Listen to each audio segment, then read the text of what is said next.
Hi friends, இன்னைக்கு கன்சிஸ்டண்ட்டாக dividend giving stocks பார்க்கலாம். மோர் தென் 40 டைம்ஸ் டிவிடன் கொடுத்த கம்பெனிஸ். ஃபஸ்ட்டு டிசிஎஸ் 65 தடவை டிவிடன் கொடுத்துருக்காங்க since 2011லேருந்து.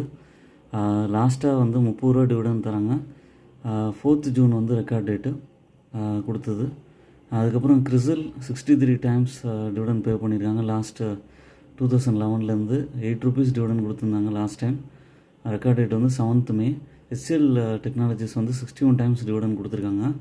2011லேருந்து 18 rupees per share dividend கொடுத்தாங்க. 20th April வந்து ரெக்கார்ட் டேட்டாக இருந்தது இந்த வருஷத்தில்.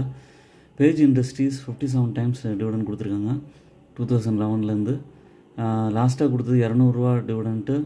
ரெக்கார்ட் டேட் வந்து 21st May இருந்தது. அடுத்தது வந்து மணப்புரம் ஃபினான்ஸ் 52 டைம்ஸ் டிவிடன் கொடுத்துருக்காங்க 2011லேருந்து.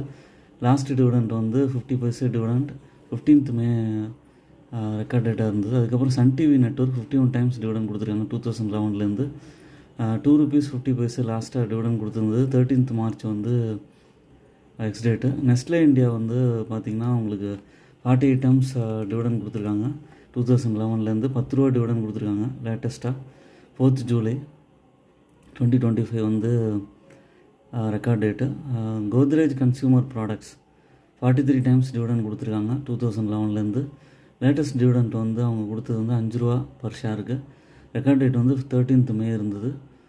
பாலகிருஷ்ணா இண்டஸ்ட்ரீஸ் வந்து 42 டைம்ஸ் டிவிடெண்ட் கொடுத்துருக்காங்க 2011லேருந்து.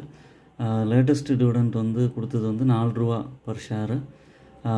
30th Jan வந்து ரெக்கார்ட் டேட்டாக இருந்தது. இதுக்கப்புறம் எம்ஆர்எஃப் 42 டைம்ஸ் டிவிடெண்ட் கொடுத்துருக்காங்க 2011லேருந்து. லேட்டஸ்ட் டிவிடெண்ட் பை எம்ஆர்எஃப் வந்து 3 rupees per share. Record date வந்து 14th Feb இருந்தது இந்த வருஷத்தில். இவங்கெல்லாம் வந்து கன்சிஸ்டண்ட்டாக டிவிடன் கொடுக்குறவங்க. இந்த ஷேர்ஸ்லாம் வந்து பார்த்திங்கன்னா மார்க்கெட் கரெக்ஷன் அப்போயோ இல்லை வந்து இந்த ஷேர்ஸில் ஏதாவது கரெக்ஷன்ஸ் வரும்போதோ நீங்கள் வாங்கி அக்யூமுலேட் பண்ணி வச்சிங்கன்னா அவங்களுக்கு டிவிடெண்ட் வந்து லாங் டேர்மில் கிடைக்க வாய்ப்பு இருக்குது.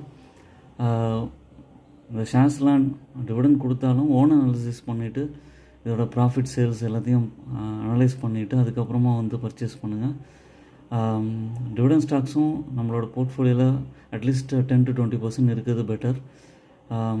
இதெல்லாம் இன்ஃபர்மேஷன் பர்பஸ்க்கு தான் சொன்னேன். நான் வந்து செபி ரெஜிஸ்டர்ட் அட்வைசர் கிடையாது.